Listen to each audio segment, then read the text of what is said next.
Chashma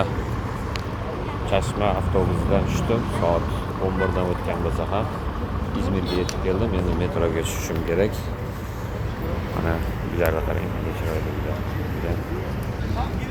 Bu yerda eng arzon do'konlardan biri mana shu BİM degan do'kon. O'zimizga nimalarni eslatadi? Havasni eslatadi. Uylarga qarang. Chiroyli. Bu yerdan men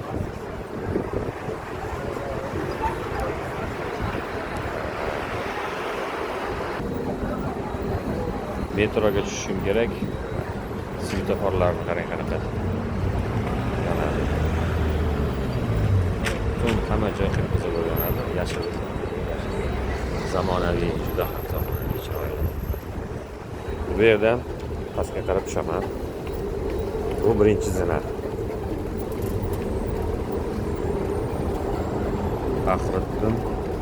Fahriddin Altay metro bekati. Bu eng oxirgi bekat hisoblanadi. Yerdan pastga qarab tushish kerak zinadan.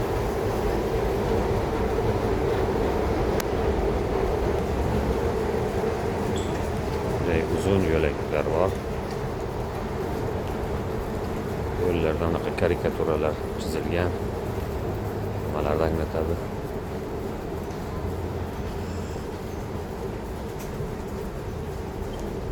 Bu yerda onaxonlar ham tez yurib ketadi.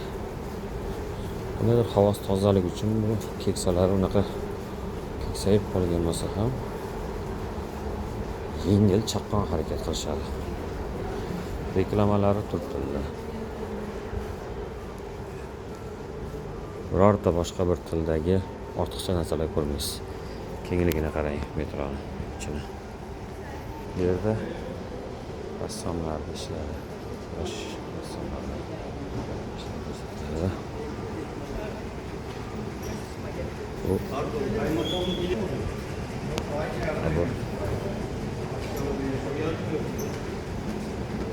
Bu birinchi qavat edi. Bu tunnel hisoblanadi, metroni. Tunnel hisoblanadi. Endi biz keladigan Basmanaga borishim kerak.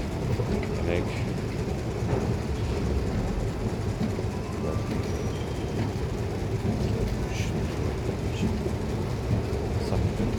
sakkizta bekat ekan.